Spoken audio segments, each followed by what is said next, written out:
Okay, looks like we're ready to go. This lesson is designing for a managed memory world. So one of the biggest things about writing a framework for the CLR is we have managed memory to deal with. We have somebody else doing the memory allocation, and I wanted to spend some time talking a little bit about that and specifically how it affects you as a platform designer here. Okay. So first, let's talk about garbage collection. How does it affect your API design? Well, the first point is, of course, there's no memory leaks, right? Right? No, there's still memory leaks?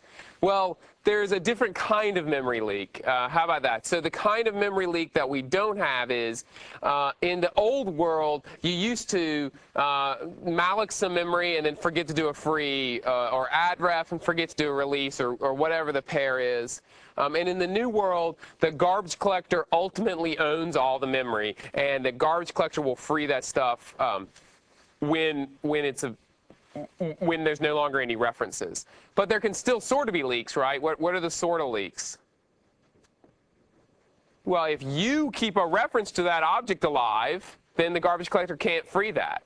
So oftentimes what happens is you think you've gotten rid of that whole graph of objects, but there's still one guy holding on to it with a reference, and then you're stuck. The garbage collector can't free that until you drop all of your references to it.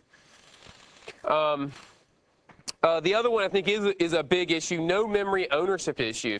If you go read the Win32 API documentation, you'll see, okay, this API, okay, I allocate the structure first and pass it in, and then you populate it, and then I free it. Or do I tell you the size and you allocate it and then I free it later? Or, you know, there's all this debate going on about who owns that memory and where it's supposed to be freed. And many times developers just give up on that and say, okay, whatever. Well, it'll be freed when the application shuts down. And that's not such a good plan.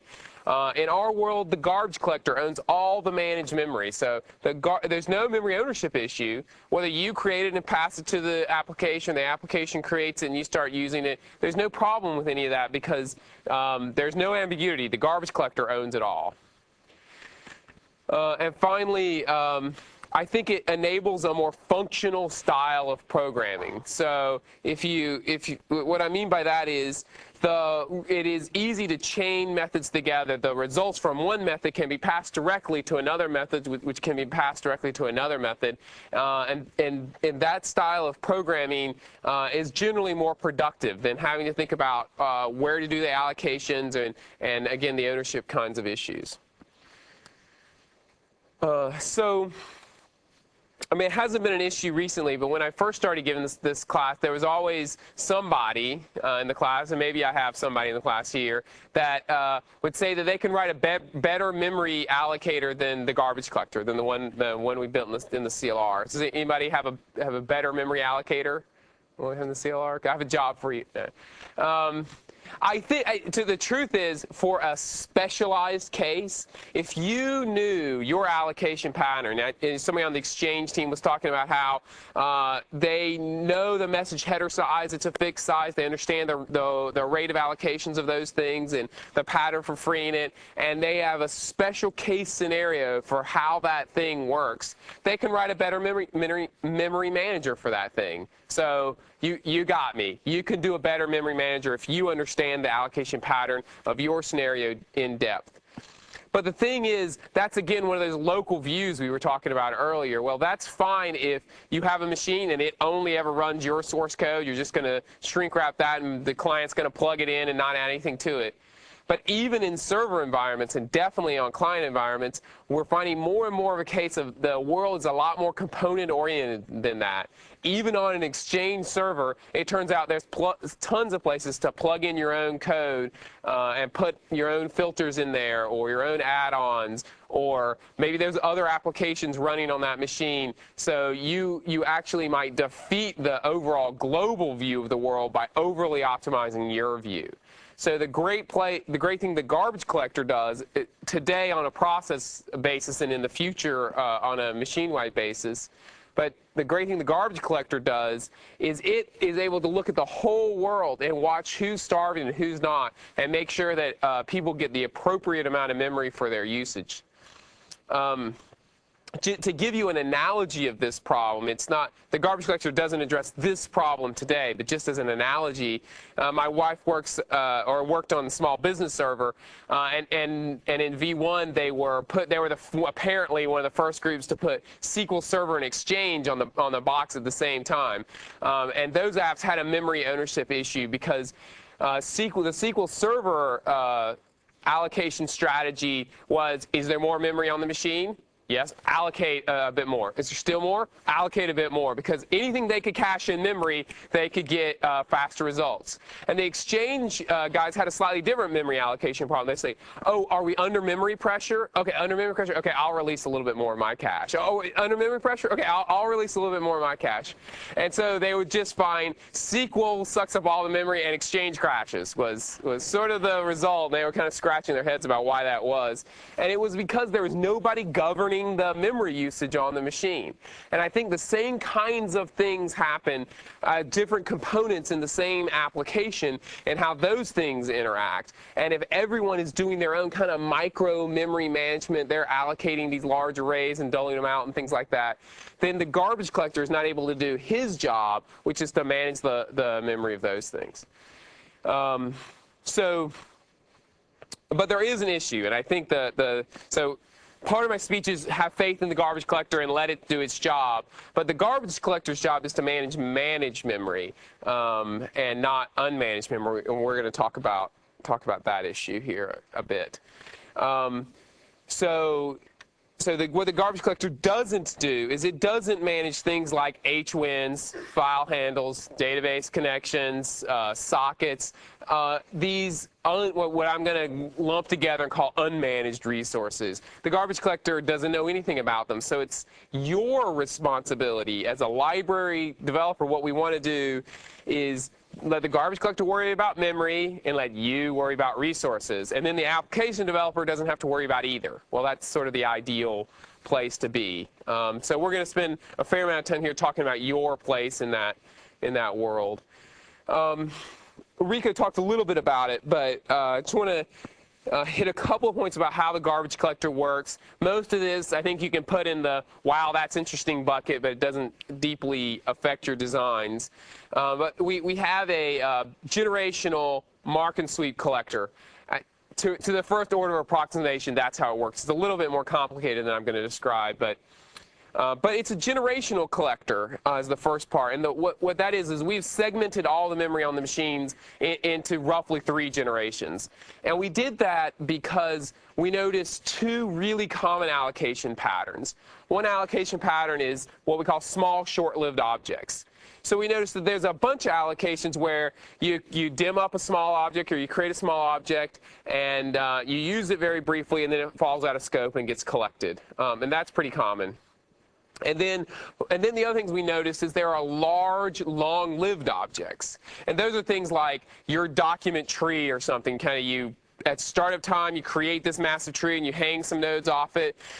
During the course of the execution of your program, maybe you go and tweak some things on that in that thing, change some things here and there, but it largely stays intact for the life of the application. Then when the application shuts down, that object leaves. So the generational pattern addresses that fairly well.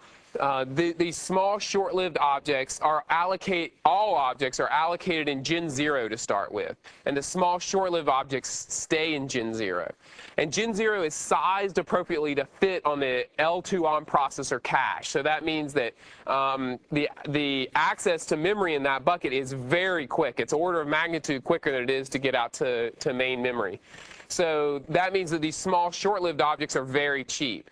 Now, as the object lives and survives generation after generation, if the object's still alive, then it gets promoted to the next generation, and then in generation 2, generation 0, 1, and 2, the third generation, it's actually allocated in the NT fixed heap.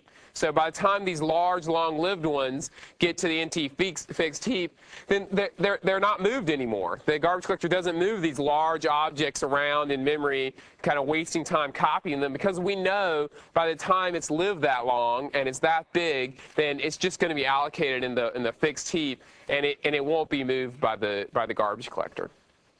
So that's the generational aspect of it. And then there's the mark and sweep aspect of it. As we collect each one of those generations, how does that work? Well, it's what we call mark and sweep. So actually the term garbage collector is a little bit of a misnomer, because it doesn't collect garbage in terms of instances that are no longer used. The garbage collector doesn't know about those. It only knows about what is currently used. And so it's kind of a stuff collector. So what the garbage collector does is it finds all the roots in your program, all the local variables, all the static members, anything that you're holding reference to, and it starts walking them. And as it walks them, it puts a little tick on them. Yep, okay, seen that one, seen that one. It goes into an instance, it finds all the fields it has and starts walking those graphs and takes a tick on every one it sees. And then everything it's made a tick on, it moves to the new generation. And anything it didn't move, it wipes clean. So that means that that if you have a circular reference, this was a problem in COM where object A depends on B and B depends on A, and they're each keeping each other alive, then what will happen to those in this mark and sweep world? Yeah, I will never find them, right? Yeah, they're keeping each other alive, but no one's keeping either of them alive, so no route results in finding them, so they'll get washed away as garbage, which is what we intend. Does that make sense? So, okay, so that's the real brief bit on generational mark and sweep collector. So a couple of actual tangible takeaways for you on that is that the exact time of finalization is unspecified, and the exact thread of finalization is unspecified. So finalization happens when that object falls out of scope and the collector actually frees that memory. That's when the finalizer is called, and that could happen at any time. So in particular, the garbage collector only kicks off a collection if it's under memory pressure.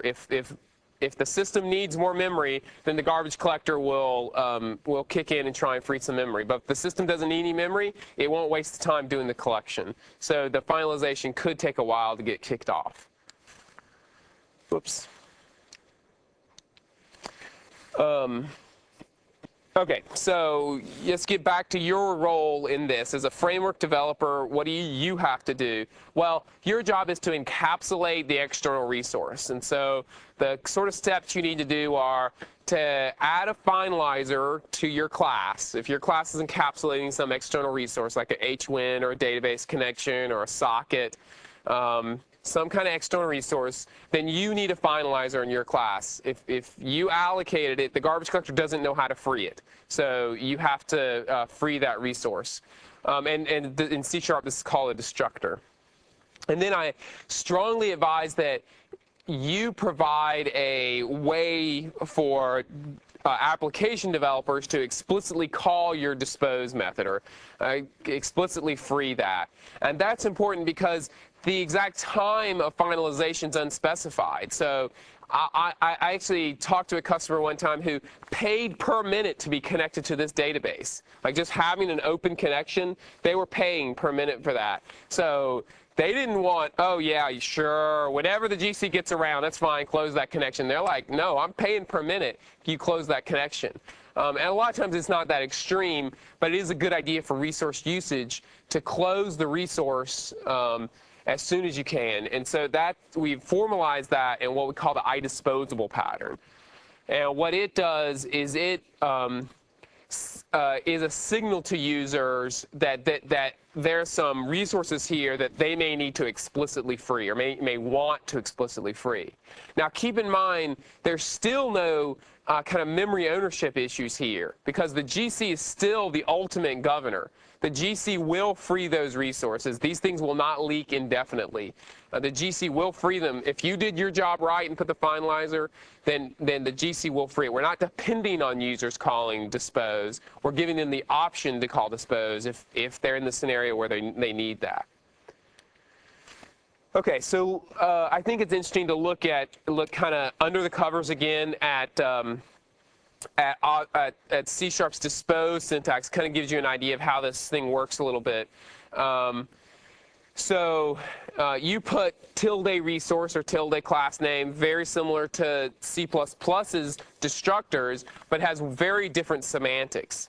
So what this translates to is an protected override of the finalize method. And if you go read the contract for finalize, what it'll tell you is you do your processing, and then when you're done, call base.finalize to let your base class do its processing, do its cleanup routine. So that's exactly what it does for you. Notice how it takes your implementation, I represented that in those 3 dots, and it puts it in a try finally. Why do you think it wraps it in a try finally? So you'll always call the base finalize. Yeah, no matter what kind of sloppy code you write in your finalize, at least your base class will get a chance to run. Does that make sense? So, and that's a good, again, just emphasizing the try finally stuff we talked about earlier. You should have code like that all over your framework. So that's how that translates. And it's really different than the C++ destructor. Does it make sense why it's different? When does the C++ destructor run? At the end of the scope, like sometime at the end of the scope? Like exactly at the end of the scope, like in fact the scope doesn't execute, doesn't actually exit until all the destructors have been run. So that's the C++ world. The C# world, the managed world's different. The destructors are run sometime after they've fallen out of scope. It will always run. You know, always. If you take the hard drive out, you know, and rip it, it won't run. If you root abort the process, if you kind of, you know, yeah, there's some times it won't run, but for all the mainstream cases, it will run. Yeah.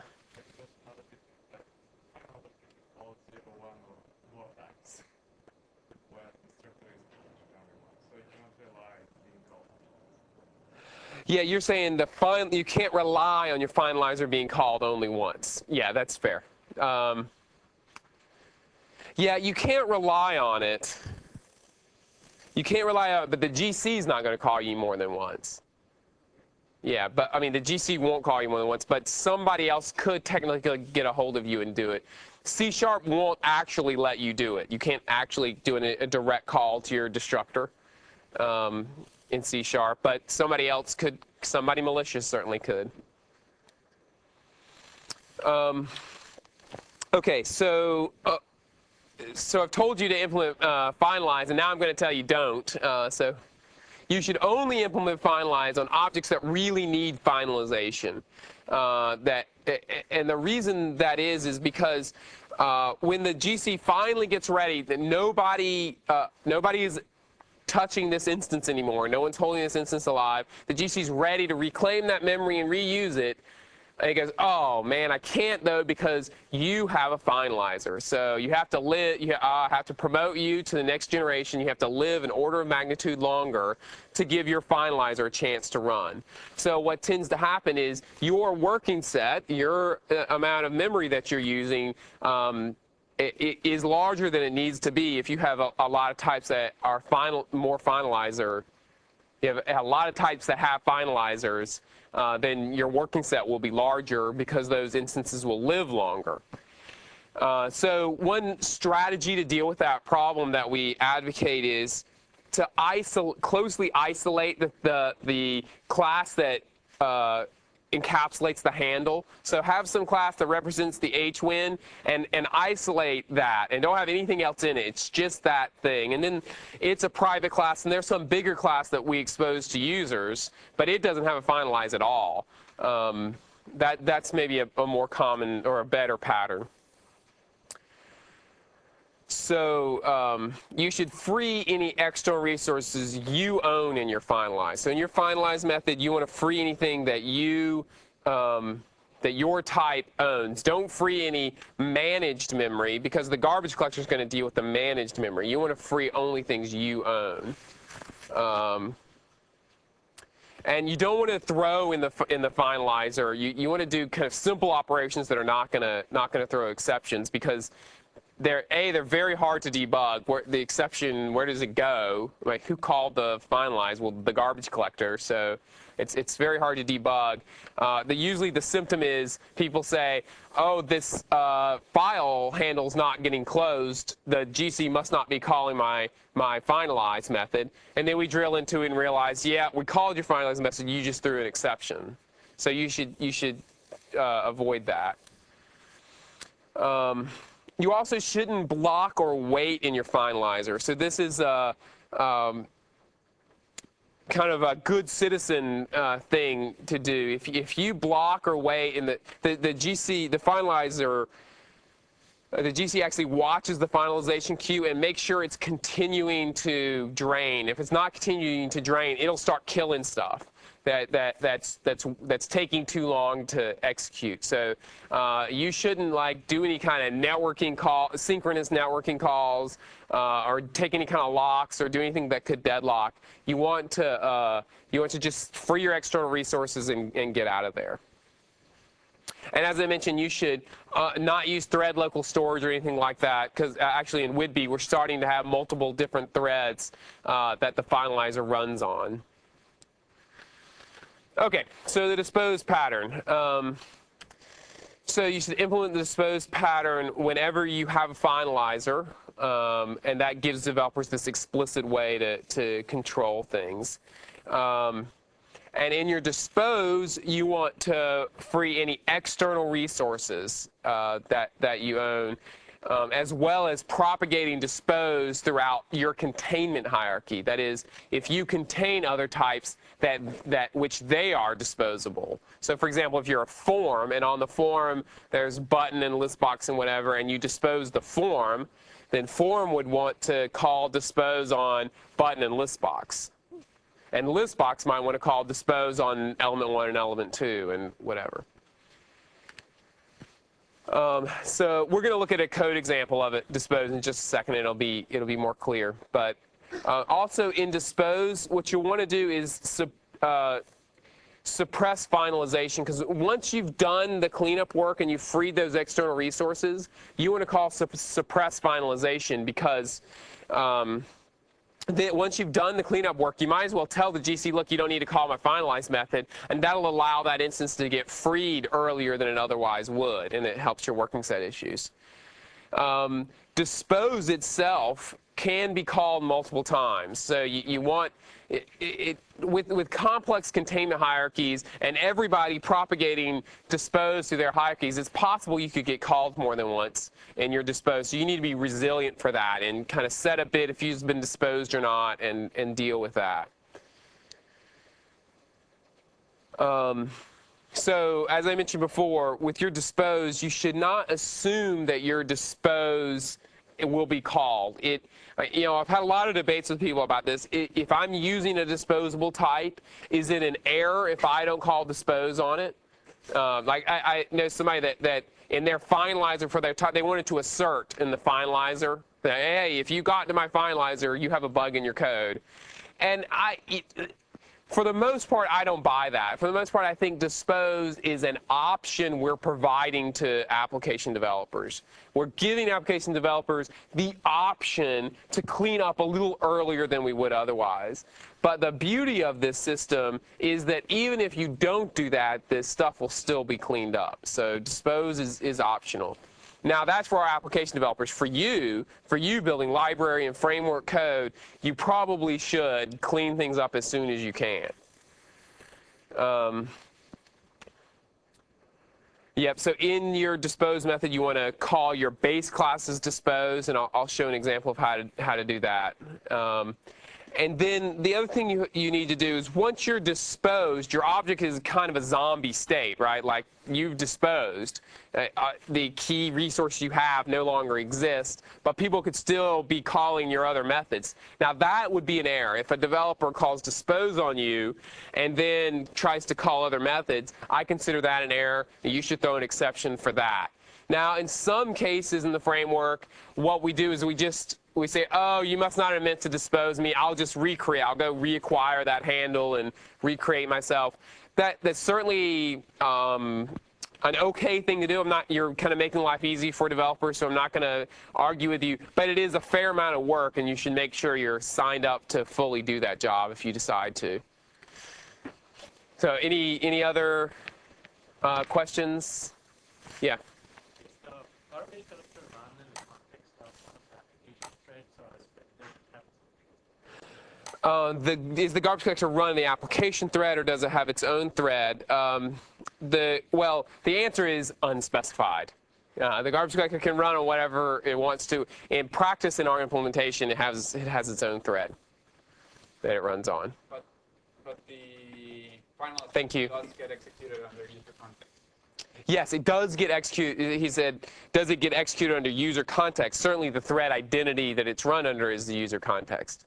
There's not kind of some magic system privilege that the GC has. Okay, so let's kind of press on here for part 2. So here's the dispose pattern. It's so much easier to look at the code than it is the words we just talked about. So let's walk through this bit at a time here. So the first thing to recognize is that we have a finalize method here. You see that the tilde resource, that's the destructor. And we have a dispose method. And in the dispose method, we call this bool dispose passing true. And in the finalize, we call dispose passing false. So we do this, remember the runtime only really knows about this finalize method. Everything else is a pattern, right? The dispose comes from iDisposable, and this bool thing is just a pattern. We cooked it up because we wanted all your cleanup logic to be in one single method, and that helps you get it right, I think. So in here, if you, in the dispose bool, if you're disposing, so if you were called from your, from somebody calling dispose, then you want to free all your dependent objects. So anything that, you're containing, so that's like the button in the list box on the form. If form's being disposed, you want a free button in list box. And then you want to say, hey, set your bit that says you've been disposed in case you get called again. And then in either case, you want to free your unmanaged resources.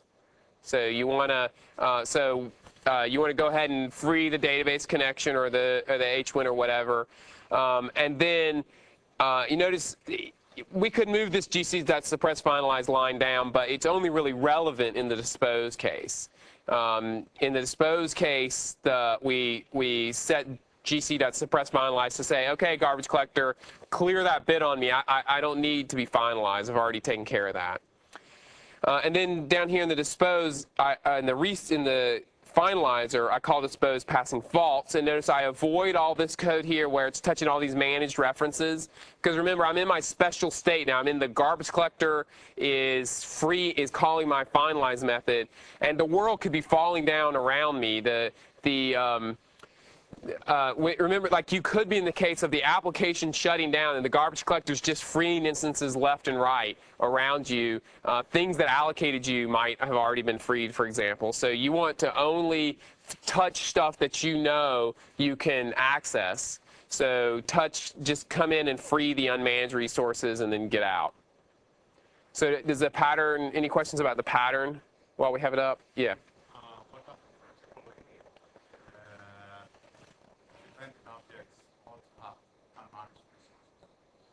If the dependent objects also have unmanaged resources? No. Well, you could be in two cases. If the dependent, if you're being disposed, then you call dispose on the dependent objects and they'll take care of it. If you're being finalized, then the garbage collector will take care of it. Because if you're being finalized, then you no longer have a reference to them. And if you were their only reference, then the garbage collector knows they need to be cleaned up. And if you're not their only reference, then they don't need to be cleaned up. What if something calls dispose on you and you're not the only reference to things that you are calling dispose on? Yeah, so his question is, what if somebody calls dispose on you and you're not the only guy that has the reference? So that's the truth is there is some ownership issues, and that's around who can call dispose and what happens. So it's true if you call dispose, if several have access to you and one of them calls dispose and another of them calls a method to go do work, then there could be an issue there. You'll end up throwing an object disposed exception.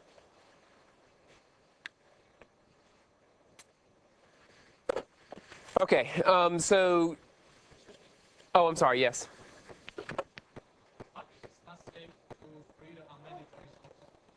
What if it's not safe to free the unmanaged resource? I mean, because if it's a process shutdown case, and then a lot of time the native here already been freed before you guys been freed, then so it's not safe to call, let's say, those handle or rich what if it's not a safe Yeah, so he's saying, what if it's not a safe place to call because I'm in a system shutdown mode? And there's that beautiful environment.hash shutdown started that you can now as a v11 we fixed it so you can actually call that method. So you can call that method on environment and check to see if the system is shutting down or not. And then you can opt into doing some. Yeah, I make it sound a little bit too 100%. You should free the unmanaged resources that you need to free. If there's some that you shouldn't free because the system's shutting down, then that's fine. Okay, so the other thing that Dispose does for you is it enables this using statement, and I think it's a pretty powerful pattern to address the issue of non-deterministic finalization. And what it does is there's a lot of different patterns for memory usage, for resource usage, but one common one is this acquire, execute, release pattern. That's pretty common. I open a network socket, I write some bytes to it, I close it. You know, I open a file, I write some data to it, or I read some data from it, and I close it. It's a pretty common pattern. It's not the only one, but it's a common one. And the using pattern is great for that. So again, let me show you inside the using pattern how it works. So you say using resource gets new resource, and then you do your work. And what happens underneath there is it wraps it in a try finally block. So it does a try, your work, and then in the finally, it checks to make sure a resource isn't null, because hey man, anything could have in your try block. And then it casts you to iDisposable and calls your dispose method. So why do we use the try finally here? Yeah, so even if your res.doWork, even if that code throws an exception, no matter what, I still call the dispose. So you're guaranteed, no matter how you got to this curly brace at the end of the using statement, no matter how you got there, the dispose will be called. So the new is not inside the try? It is true, the new is not inside the try. So if you throw an exception from the constructor here, then you'll get freed when your finalizer runs. And then the other thing is, why do we do this explicit cast iDisposable? Why don't we just call res.dispose? Right, exactly. The answer was it could, because iDisposable could be explicitly implemented. Okay, so just to kind of really bring it home, I want to do one of the find the bug kind of things, just to illustrate where a using statement would be good. What's a couple of bugs in this code? Oh, I'm sorry. Yeah, back a slide. What if you do what? Reassign the res variable. His question is, what if I reassign res inside? Inside I say res gets new foo. Strictly speaking, the C# compiler won't let you do it. Yeah, so my question was that is it allowed? Yeah, the C#, if you try to assign to res, the C# compiler will say res is read only. Now, you know, if you thunked out to IL and you probably could, and then yeah, it wouldn't work. But you kind of, you know, shot yourself in the foot then. So, okay, so find the bug in this code. Any thoughts of some bugs? Can leak what? How? Yes. Well, what do you mean by leak? Will they eventually be cleaned up? Yeah. Yep. Yep. Yeah, absolutely. He's saying if I'm called a lot, then I could squeeze out my memory. And in addition, one of the big nasty problems is if you don't close a file handle, then you can't open that file again. And that's often I'm often learning to copy and then open it. That's a pretty common mechanism. Or copy and then copy it again, and you can't do that unless the thing's closed. And you look at the code and you go, well, but it says close. I specifically have a close thing here. What's an example of when those closed statements wouldn't get executed? Yeah, exceptions. So I've kind of drilled that into the head thing. This output.write method could throw. I mean, certainly there are cases where the disk is full or there's some problem with the disk where write would throw an exception. One thing that's interesting to note here is that output.close could actually throw an exception. So you actually need nested try finallys to really do this thing right. I mean, to really do this thing perfect, you need these nested try finallys, because you don't want, if output.close, you still want to attempt to close input.close, right? If output.close throws an exception, you still want to try to close input.close. So I don't know about you, but it actually took me a little while to get that code right on this slide. I can imagine in a real world scenario it's even harder than it is on a slide, right? So now let's look at what the using statement does for you here. And you see how much easier it makes it. It makes it very intuitive. Using on input, using on output, and you just close the curlies, and it takes care of it for you. It's much easier to debug and read this code. Okay, so I want to talk about a couple of WIDBE features that I think really make the resource management problem a lot easier. So the first is gc.add memory pressure. Essentially what this is really good for is that we have a problem today in that the garbage collector only sees the managed memory size of something. So it's pretty common, something like a GDI object, for example, it has a very small managed instance size, and then it holds on to this big old chunk of memory in unmanaged space. So, but the GC is not feeling any pressure. So it's kind of like an iceberg where you only see the top part of it, and the GC only sees the part above water, but there's all that memory below water that's really expensive.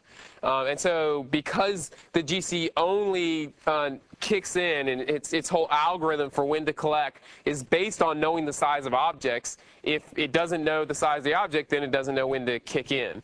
So, so what this method does, gc.add pressure, is it says, hey, garbage collector, you might not know this, but I have just allocated in more bytes of memory in unmanaged space, and you should tune your algorithm accordingly. And then there's gc.remove pressure that takes that away. And so the pattern for using that is in your constructor, you'll want to call gc.add pressure with the size, and in the destructor, you'll want to remove that. It's that size, and that helps the GC tune its usage. Yeah. What do you mean competing calls? Like one person calls add memory pressure with one size, and someone calls add memory pressure. Yeah. So what she's asking is, what if somebody calls add with this much memory and somebody else removes with this much and whatever, and the kind of beauty, the simplicity, I should say, of the system is that it's just an int that we keep in memory. So if you call, anybody can call add however much they want to, and anybody can remove how much they want. It's not directly associated with an instance. So as long as the calls are balanced, as long as for every add you have an appropriate remove, then it's fine.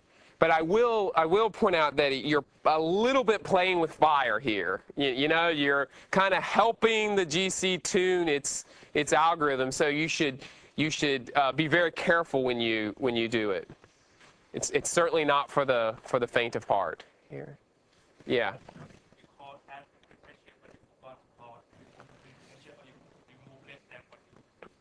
Yeah, so the question is, what if you have a bug and you call add, but you forget to call remove, or you're somehow out of balance? The system will be less performant. It will the GC won't be tuned correctly, and that means the collections won't happen at the right times, and or we'll spend more time in collection than we otherwise need to. So it mainly will affect the performance of the system, but not the correctness. Yeah. Yeah.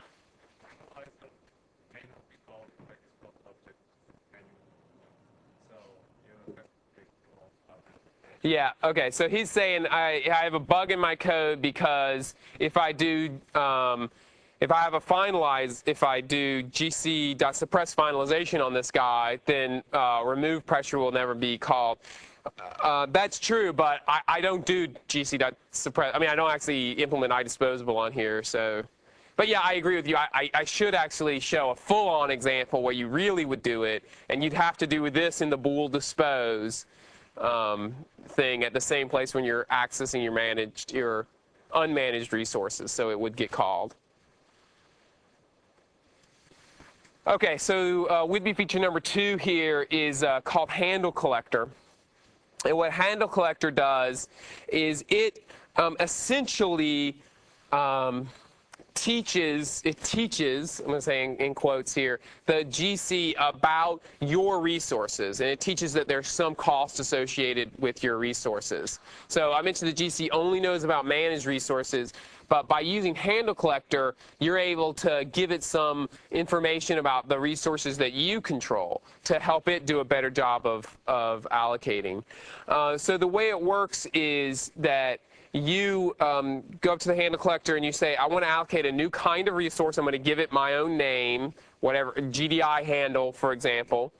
And then you say the initial threshold is the number that you want allocated before the GC starts to get worried. So, hey, up to the first 10, don't worry about it, not a problem.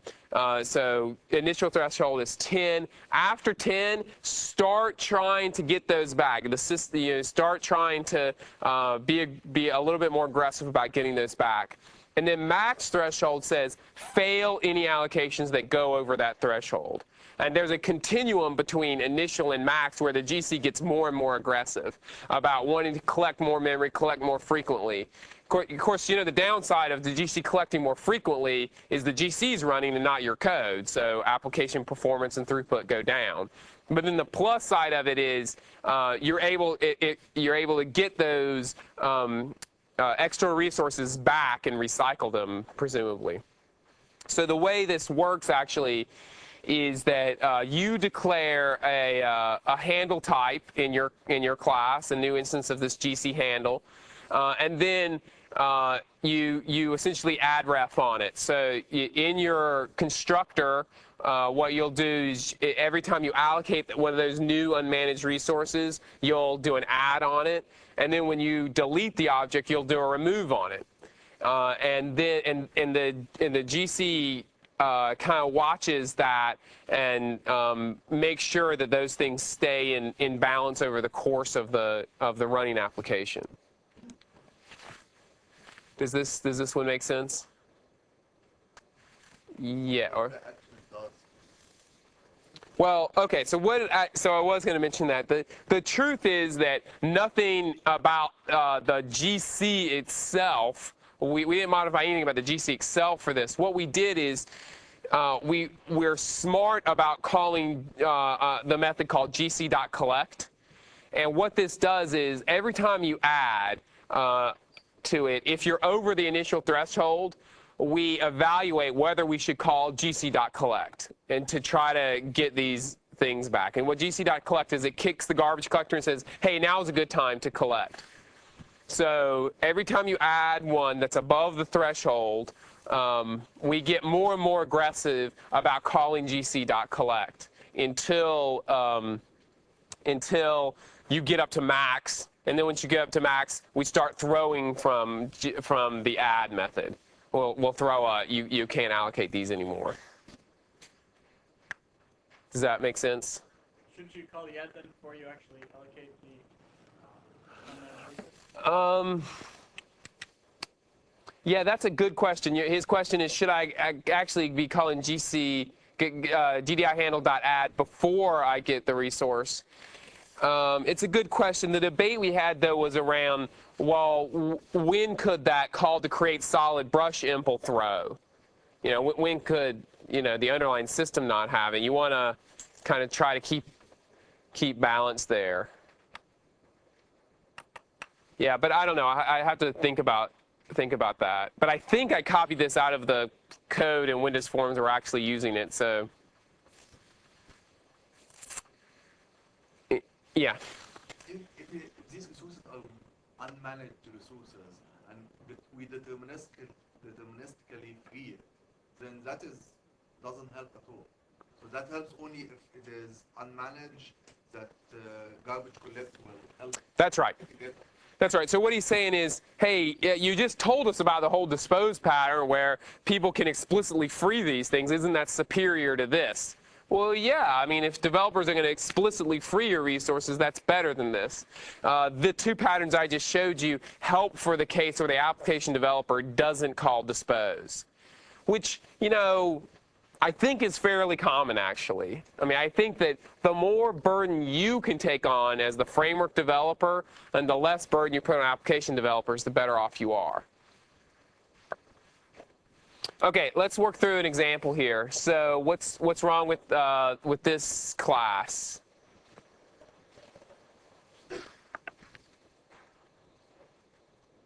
It's not a struct. Okay, oh, there's no finalizer. Right, there's no finalizer. That's the first thing I would, I agree with you. Guy should have a finalizer. He's allocating this file handle. When's that thing getting cleaned up if the user doesn't call dispose? Anything else? I'm sorry, somebody want to raise your hand or? Yeah.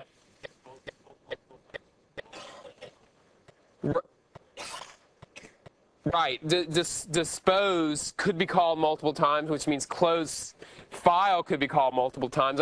I'm not that familiar with Win32's close file. That may be a problem.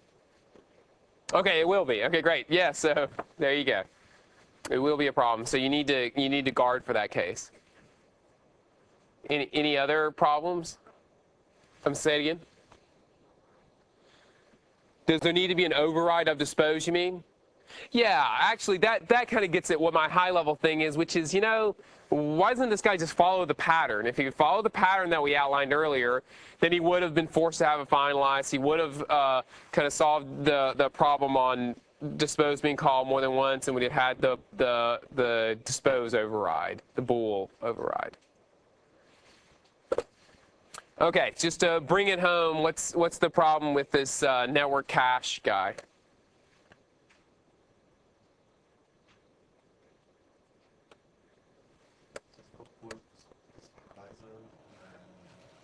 Okay, his point is we don't call suppress finalizer. So in the dispose, we don't call we don't call gc.suppress finalization.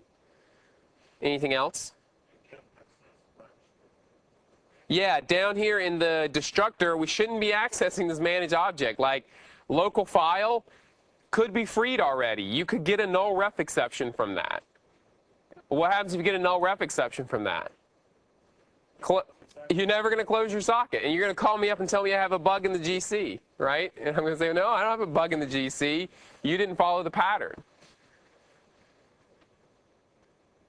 Any other comments here? Right, yeah, same issue we had before. I might call dispose more than once. I don't know if this object's been disposed. Yeah, so I guess my flippant answer to this one is the same as my flippant answer to the earlier one, which is, why don't you just follow the pattern? And that will help you ask all the right questions to get the right code here. Will this pattern be, for example, exposed via some sort of tab completion in Visual Studio or something? Oh, interesting question. Will this pattern be exposed to some kind of tab completion in Visual Studio? I don't know what the plan is. Whidbey has a bunch of these template expanses, but I don't know if this is being exposed. I can check. Or actually, if you want to ask over the alias, it'll be easier for me to push on it. Okay, so we talked about the GC doing a great job of managing managed memory, but not other resources. Talked about when to use the finalizer, when to use Dispose, and some details about the using statement and the new Whidbey features. So, so we're 521. Any last questions on this section? Yeah. So because you can't predict exactly what finalizers is going to be called, you don't know for sure exactly when your unmanaged resources are going to be used. Does this affect a debugger that upon exit, your leaks will report leaks that aren't really there because they were going to get finalized? So the question is, because I don't know when my finalizers are going to be run, does it affect the debugger pointing out leak problems in the code? I'm familiar with some unmanaged code products that help you find leaks, but I'm not actually familiar with managed code products that help you find unmanaged memory leaks. Maybe if they existed, there might be a problem. There are some Rico mentioned a couple of profilers that do a good job of showing kind of managed leaks where where it shows you can actually see kind of a line going out of the allocation graph where you're holding on to this memory for longer than you thought you were. Actually lets you take snapshots and compare them and things like that. So that's allocation, or CLR profiler will do allocation profiling like that and help you find leaks. And maybe the other profiling products have similar things. Yeah. Yeah. Yeah, he's saying the handle collector takes a string. What's the uniqueness guarantees around that? Can I trump on somebody? Let me just find the example here. The thing about it is, you notice that it's a thing that's scoped to your usage. Say I do GC handle type gets new handle collector, right? So it's not, it's keeping them within, it would only be conflicts within your, the meaning of so he's asking what's the meaning of the name quote GC handles. That is a debugging aid for you. We don't do anything with it. No problem. If you had another class use the same name, it would be no problem, because it would be another instance of that thing. We literally do nothing with that string but store it for you so you can see it in the debugger. Any other thoughts, comments? Okay, so we'll start back bright and early at 9 a.m. tomorrow with the interop section. If you have any comments, please send them in mail. Thanks.